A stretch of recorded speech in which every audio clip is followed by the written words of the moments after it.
Hola Faces Friends, ¿cómo estáis? Aquí Pep y una vez más vengo hoy con una reseña que más que ser una reseña de una película, hoy haremos algo un poquito especial. Y es que es algo que me apetecía hacer desde hace mucho tiempo y aprovechando ahora, momento idóneo, es el momento de poder coger y repasar un arco argumental formado por 5 películas de uno de los personajes más conocidos de una de las sagas más longevas de la historia del cine. Como ya os podéis imaginar, vengo a hablaros de James Bond, vengo a hablaros del arco protagonizado por el actor Daniel Craig, con la que la película Sin tiempo para morir es la última entrega, la despedida de Daniel Craig, el personaje, y voy a un poco hablaros de cada una de las 4 películas, ¿vale? Y evidentemente hablaros de la última película de recién estreno. Por tanto, sin más dilación, empezamos dentro vídeo.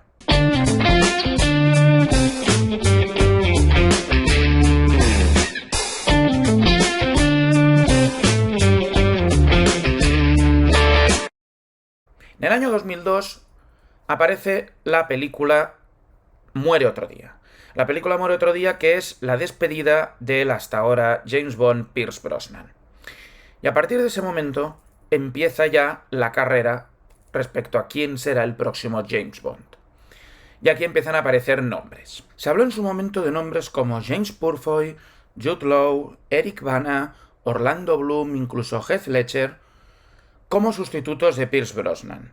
El propio Brosnan se sabe que quería volver a salir en otra película más, pero los productores, sobre todo Barbara Broccoli, opinaban que era demasiado mayor. Por tanto, buscaron un actor distinto ya para la siguiente entrega. Y ahí fue donde apareció el nombre de Daniel Craig. Daniel Craig en ese momento era más o menos conocido para el público general, había participado ya en algunas películas, por ejemplo, había participado en Tomb Raider con Angelina Jolie, había hecho de hijo de Paul Newman en Camino a la perdición de Sam Mendes, había protagonizado la película Layer Cake de Matthew Vaughn, algunos dicen que fue esa película la que les hizo ver el interés hacia con él para ser James Bond, e incluso había salido en la película Munich de Steven Spielberg. Y a partir de aquí fue cuando decidieron que Daniel Craig podría ser el nuevo James Bond. Y eso fue el año 2006, cuando se estrenó la película Casino Royale. Sí que os voy a decir a todos, Faces Friends, que voy a hablar con spoilers relacionados con las 4 primeras películas, ¿vale? Pensad que la última película, Spectre, es del año 2015. Por tanto, os doy por hecho que ya a estas alturas, al menos los que estéis interesados en ver este vídeo, doy por hecho que ya habéis visto como mínimo las 4 entregas anteriores, ¿vale? Por tanto, si doy algún detalle de la trama importante, pues tenedlo en cuenta porque a partir de aquí, cuando hable de cada película, habrán pequeños o grandes spoilers, pero solo de las 4 películas. De la que no voy a dar ningún spoiler es, evidentemente, de la reciente Sin tiempo para morir. Año 2006 aparece Casino Royale. Ahí vemos un James Bond completamente distinto. Partiendo ya de un prólogo en blanco y negro que a mí personalmente me entusiasma, tuvimos ya la oportunidad de ver un James Bond distinto, un James Bond duro, desentrenado, un James Bond como aquel que dice recién caidito del árbol, ¿vale? Que de hecho en ese prólogo vemos cómo estrena su estatus de agente 00. Y a partir de aquí vemos una historia trepidante. Para mí una de las entregas favoritas de las que ha hecho Daniel Craig es este Casino Royale. Vemos una entrega trepidante con algunos momentos. La persecución inicial es fabulosa. Luego, evidentemente, la parte central de la película, que aquí tiene mucha gracia, es decir, Martin Campbell, el director de la película, consigue que el núcleo central de la película, que es una partida de póker, ¿de acuerdo?, tenga la misma tensión y la misma energía que si fuera una gran escena de acción. Por tanto, en Casino Royale vemos pues a un James Bond como empieza poco a poco a crecer. Y sobre todo vemos un James Bond muy poco refinado. De hecho, el personaje de Vesper Lynd, interpretado por Eva Green, lo primero que le dice a él es ¿de qué manera llevas el traje? ¿Te crees que los hombres visten así y tú lo llevas con desdén? Y evidentemente para la partida de cartas le da su clásico smoking diciéndole así es como tiene que vestir un hombre realmente. Por tanto, vemos un James Bond en sus inicios, un James Bond muy básico y un James Bond que se deja llevar bastante por sus sentimientos. Porque si algo hemos tenido es que en este arco de 5 películas lo que hemos visto ha sido un James Bond más humano que nunca. Y aquí abramos un pequeño paréntesis. Nunca habíamos visto a James Bond como un ser humano. Si algo ha hecho Daniel Craig con el personaje es hacer un personaje vulnerable, un personaje humano. Un James Bond que tiene moratones, un James Bond que sangra, un James Bond que llora, un James Bond humano.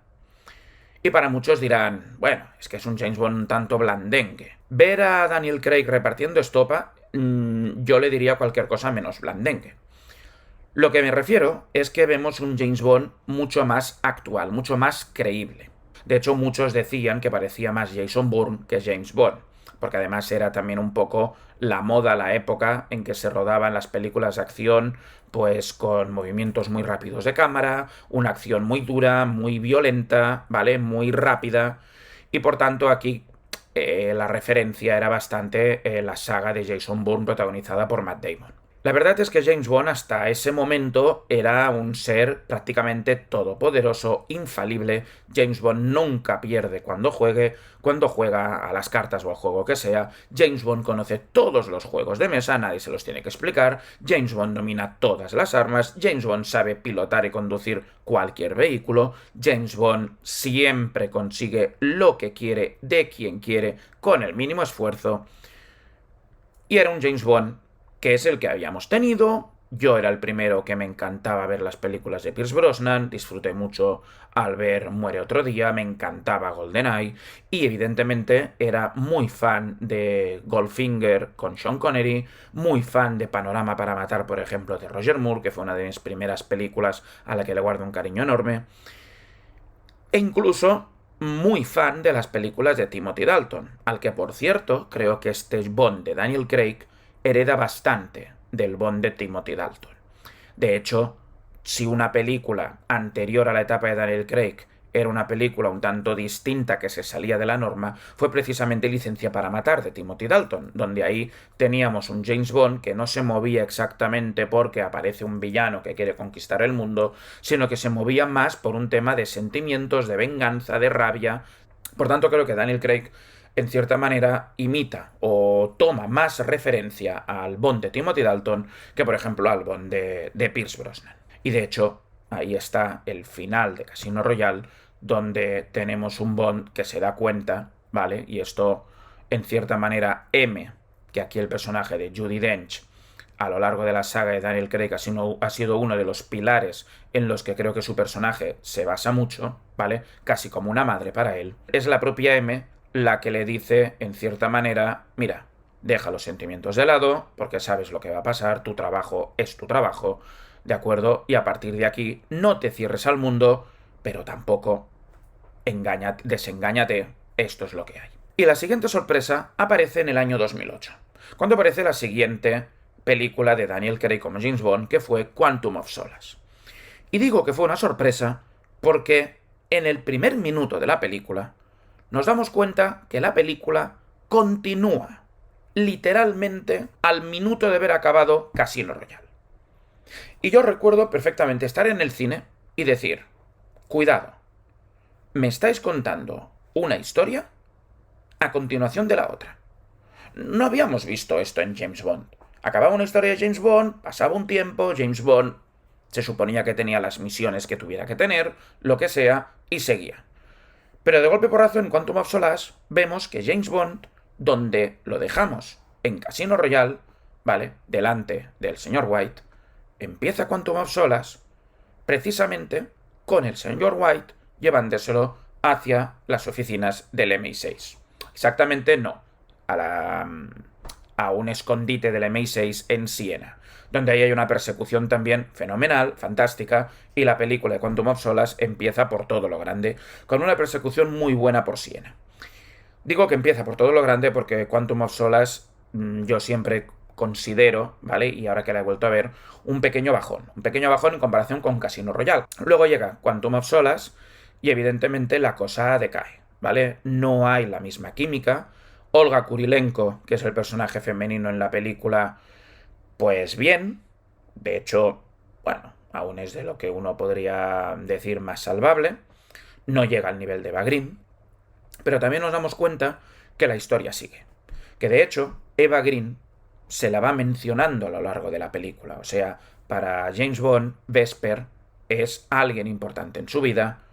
Y incluso en la siguiente película sigue referenciándose a Vesper en determinados momentos. Entonces, es cuando Quantum of Solace, pues bueno, nos dan una trama de un villano que va como de salvador del mundo y que luego al final es un villano, pero un villano muy plano, un villano que no dio mucho más de sí y que en realidad la historia lo que en cierta manera esconde es un primer arco, un primer subarco argumental que es un poco el cierre de James Bond con la historia de Vesper. Sabemos que Vesper moría al final de Casino Royale, Vesper se sacrificaba para salvar a James Bond, pues básicamente vemos que Quantum of Solace es un poco la venganza, es decir, él busca quién ha sido que ha obligado a Vesper a traicionarle, él busca los culpables. Bueno, y a pesar de que repitieran los mismos personajes o muchos de los personajes que aparecían en Casino Royale, como por ejemplo M, como por ejemplo Felix Leiter,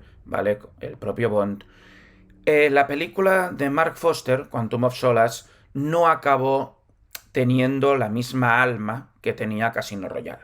Y luego llegó el año 2012. Y en el año 2012 ahí tuvimos otro cambio de timón. Porque cambiamos otra vez de director, ¿vale? La primera la había hecho Martin Campbell, la segunda la había hecho Mark Foster, y ahora llegamos con el nombre de Sam Mendes. Y Sam Mendes nos da una tercera parte, donde ahí, ya dejando un poco de lado el tema de Vesper, que queda bastante bien cerrado al final de Quantum of Solace, tenemos ahora otra línea. Y nos abren, evidentemente, seguimos con el mismo Bond, seguimos casi temporalmente un poco a la vez. Se supone que puede haber pasado una elipsis de un año, ¿vale? De cuando acabó Quantum of Solace, pero ahí tenemos otra línea. Y la línea que marca Skyfall ya es otra línea que tiene más que ver con qué sabemos de James Bond. Con Skyfall, Sam Mendes ahí hace lo que sería una de las mejores entregas dentro de estas 5 de Daniel Craig, ¿vale?, que hemos visto. Skyfall está dirigida por Sam Mendes, Skyfall tiene a Roger Deakins en la fotografía, y eso es un auténtico espectáculo. Es un espectáculo visual y es un espectáculo de guión, es un espectáculo, digamos, a nivel argumental. Volvemos a tener al mismo Bond vulnerable, cada vez menos, ha ido aprendiendo por las malas las lecciones, pero sobre todo en Skyfall tenemos un villano un poquito más a la altura, ¿vale? El villano Silva, protagonizado por nuestro querido Javier Bardem. Y en este caso tenemos un personaje ya con un poquito más de empaque. Y aquí veremos la segunda línea argumental. ¿Qué sabemos de James Bond? ¿Quién es James Bond? ¿Cómo se crió James Bond? Y a partir de aquí, pues, conocemos en Skyfall algo más de su pasado. De hecho, Skyfall es el nombre de la casa, ¿vale?, en la que James Bond se crió o pasó parte de su infancia. Y sobre todo aquí establecemos un vínculo muy fuerte entre James Bond y M. Skyfall es un peliculón, Skyfall, ya lo hemos dicho, tiene una fotografía de Roger Deakins maravillosa. Yo siempre he creído que ese Oscar de Roger Deakins se lo merecía él, ¿vale? Ese año, si no recuerdo mal, el Oscar se lo llevó Claudio Miranda por La vida de Pi, y yo siempre clamé, y lo sigo clamando, que fue un robo a mano armada, que el Oscar se lo tenía que haber llamado Roger Deakins, que además aún no tenía el Oscar Roger Deakins, y que se lo tenía que haber llevado por Skyfall. Aunque sí que es verdad que ese año Skyfall tuvo el privilegio y el honor de ser la primera película de James Bond en ganar el Oscar a la mejor canción, que la ganó la canción Skyfall, interpretada por Adele. Por cierto, abrimos un pequeño paréntesis para hablar de las canciones en la etapa de Daniel Craig. Atentos a las canciones, porque las canciones también nos dan, en cierta manera, hacia dónde va, ¿vale?, o los distintos tonos de la etapa de Daniel Craig. Porque si empezamos con la primera canción, la de Casino Royale, la de You Know My Name de Chris Cornell, es una canción fuerte, una canción muy rockera, muy pop, muy potente, ¿vale?, que ya nos lleva a un tema de mucha acción, muy trepidante. Luego saltamos a la siguiente canción, la de Quantum of Solace, ¿vale? La de Another Way to Die, con Jack White y con Alicia Keys, que también un poco del mismo estilo. Rock, la guitarra de Jack White brutal, ¿vale? También una canción muy potente. Pero luego llegamos a Skyfall. ¿Y qué es Skyfall? Skyfall, recuerdo la primera vez que la oí, a mí me recordó mucho, evidentemente, en cierta manera, por Adele, ¿vale? Por cómo canta Adele. Pero Skyfall es una balada. Y me recordó mucho a esas canciones de James Bond clásicas, ¿vale? Me recordó mucho un poco, cierta manera, a Shirley Bassey, a ese Goldfinger de Shirley Bassey, o al For Your Eyes Only, ¿vale? Es decir, me recordó un poco a esas canciones melódicas, baladas, lentas de James Bond.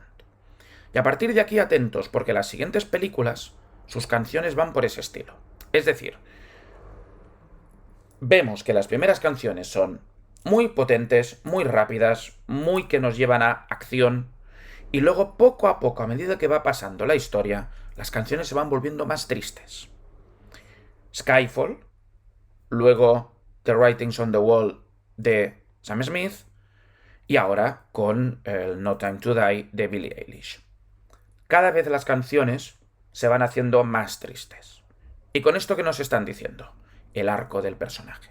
El arco del personaje o el arco de la historia. ¿Vale?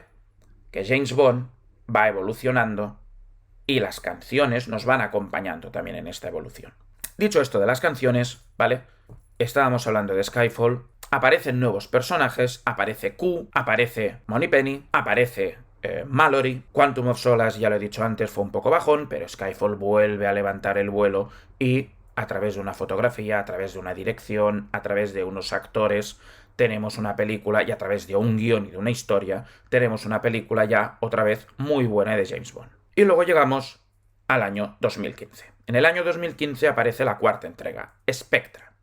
Evidentemente el propio nombre ya nos está diciendo, vamos a ver ya a los auténticos villanos. Todos los que somos fans de James Bond sabíamos que tarde o temprano, si se habla de Bond, tiene que aparecer Spectra. Si se habla de Bond, tarde o temprano tiene que aparecer Ernst Stavros Blofeld, ¿vale? Igual que cuando uno habla de Batman, tarde o temprano tiene que aparecer el Joker, ¿de acuerdo? Por tanto, en Spectra, evidentemente, conocemos a Spectra, conocemos a Blofeld y volvemos a tener otra película un tanto irregular. Es decir, volvemos a tener un poco lo de Quantum of Solace. Spectra vuelve a pecar en algunos momentos, seguía estando dirigida por Sam Mendes, todo tenía que haber ido como la seda, de hecho hay un prólogo, ¿vale? Yo creo que de cada película de James Bond los prólogos son de lo mejor, ¿vale? En Spectra hay un prólogo en un plano secuencia, ¿vale? Durante la celebración de la fiesta de los muertos en México, que es una auténtica maravilla, es una auténtica locura ese plano secuencia, ¿vale? O sea, una bestialidad. Pero luego la película no acaba de mantener un ritmo, ¿vale? Ni acababa de enganchar. Aparecen personajes, vemos un cierre del personaje del señor White y vemos el personaje de Madeleine Swann. El personaje de Madeleine Swann, que es en cierta manera la chica Bond, ¿vale? De la película Spectra, aunque yo para mí en Spectra la primera chica Bond es doña Mónica Bellucci, ¿vale? A sus pies, como siempre. Y lo que pasa es que Mónica Bellucci aparece muy fugazmente. Pero bueno, aparece Madeleine Swann, que evidentemente es una de las cosas que a mí personalmente, al ver Spectra, el personaje de Madeleine Swann, o sea, de hecho me daba bastante igual. O sea, es la hija del señor White. Luego hay una especie de romance entre ellos dos, como muy cogidito con pinzas, muy en plan, a veces, no sé, parecía como que por aburrimiento que se habían enamorado Bond y Madeleine Swann. De hecho, en Spectra conocemos algo más del pasado de James, ¿vale? A través también de los ojos del propio Blofeld, con el cual tienen una cierta relación de años atrás. Pero es una película que, ya digo, en total acaba siendo un tanto, pues, a mí personalmente me decepcionó un poco, volvíamos otra vez de una película muy potente como había sido Skyfall, y ahora nos encontrábamos con otra película que tenía sus escenas de acción. Pero bueno, la película no tenía, la verdad es que no llegó a encajar o no llegó a entusiasmar tampoco tanto como uno se esperaba. Y luego aparece la pandemia. Aparece la pandemia justo cuando se tenía que estrenar la quinta parte de la saga de Daniel Craig. Y esta quinta parte, pues, es la que acabamos de recibir ahora en los cines, que es Sin tiempo para morir.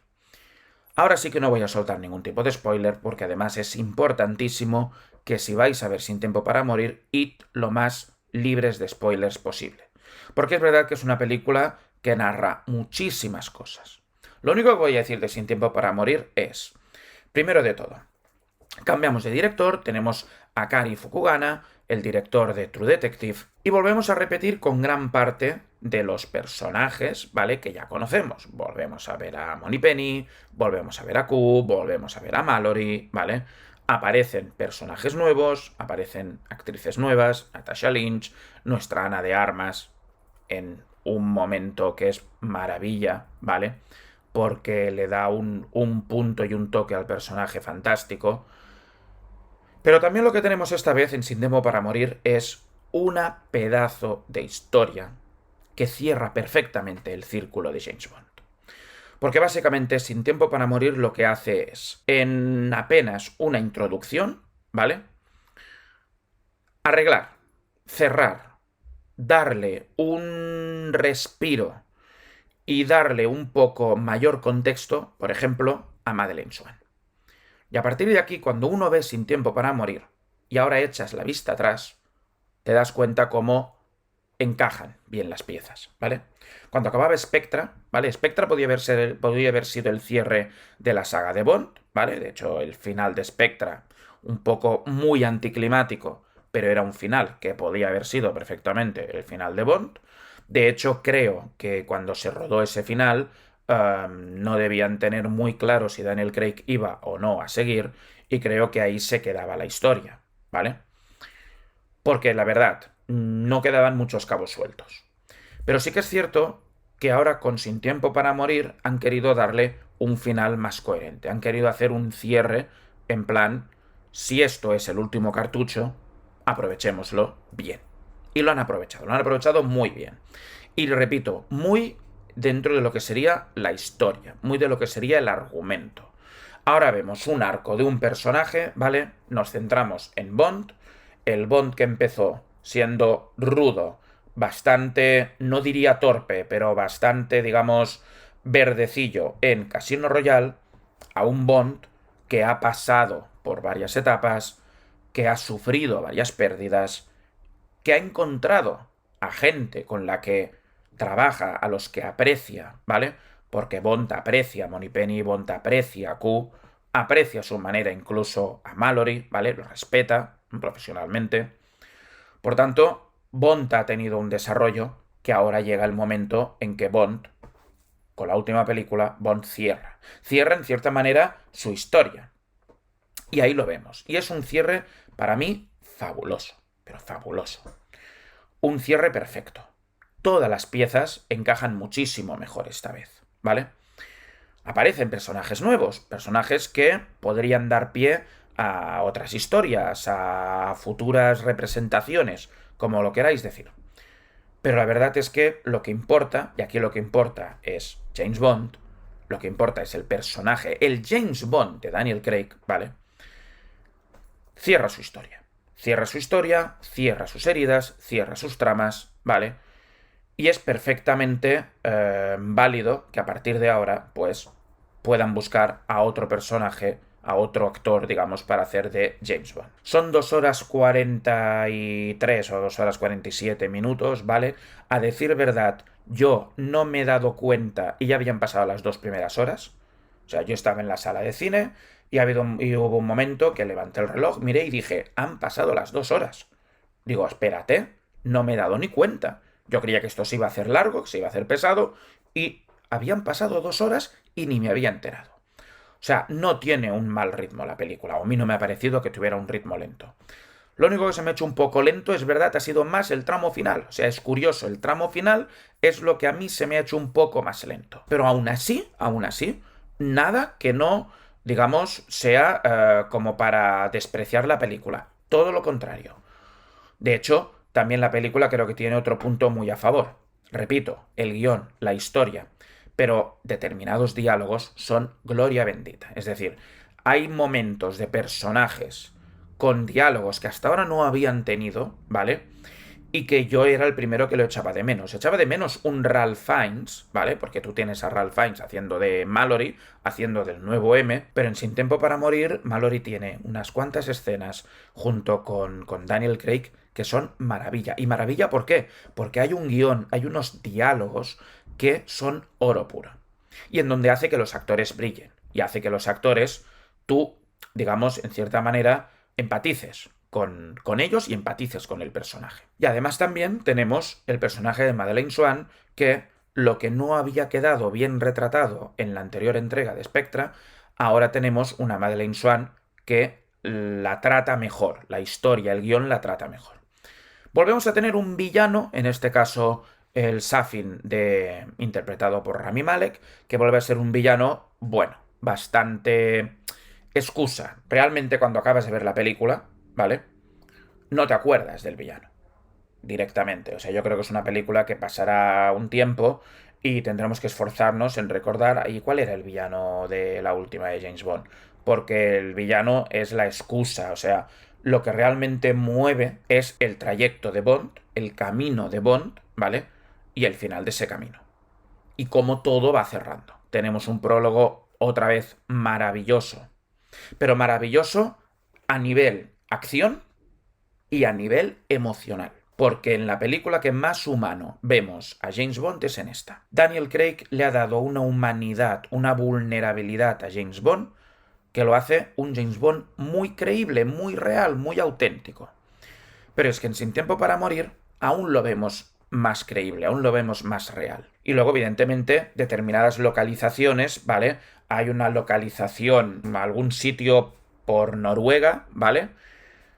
Con una carretera que realmente ves la carretera y dices, Dios mío, ¿cómo podéis encontrar estos sitios? O sea, ole los encargados de las localizaciones, ¿vale? Porque que encuentren un sitio tan característico, con una estructura tan especial, ¿vale? Y hacer que eso encaje en la historia, o sea, realmente es, oye, maravilloso, chapó, me quito el sombrero, ¿vale? Porque esto hace que una película realmente gane. Bond siempre en todas sus películas ha recorrido el mundo, ¿de acuerdo? Yo nunca recuerdo cuando era pequeño la primera vez que oí hablar de Estambul, ¿vale? Precisamente fue porque a mí me decían, sí, hombre, Estambul, donde había la escena esa en Desde Rusia con Amor, ¿vale? En las catacumbas de Estambul y tal. Pues efectivamente, James Bond un poco siempre recorría todo el mundo y en sus películas siempre hemos visto distintas localizaciones.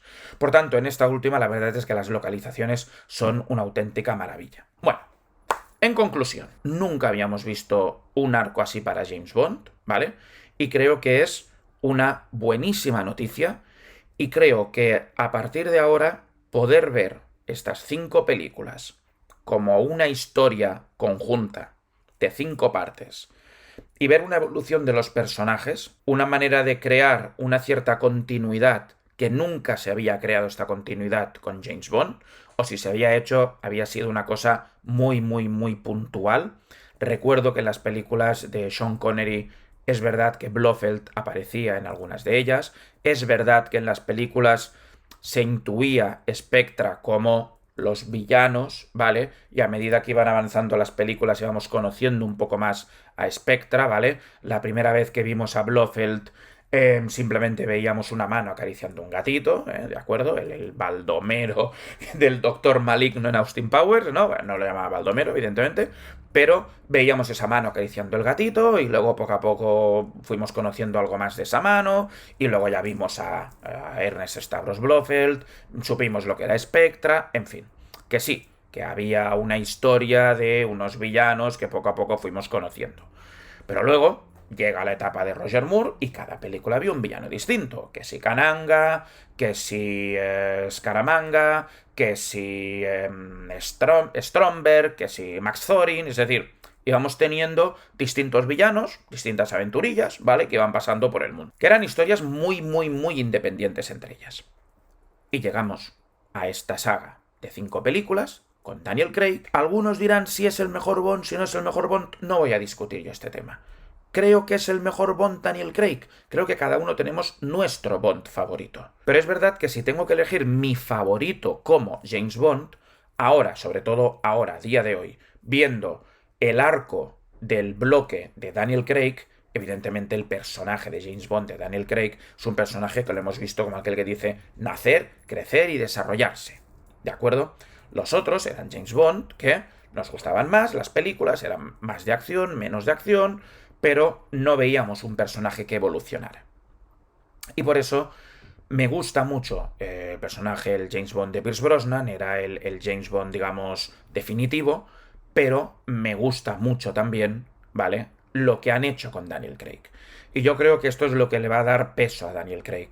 Ha sabido apropiarse del personaje, pero sobre todo ha sabido darle personalidad, darle un motivo, darle un porqué está ahí y darle sobre todo un aprendizaje al personaje.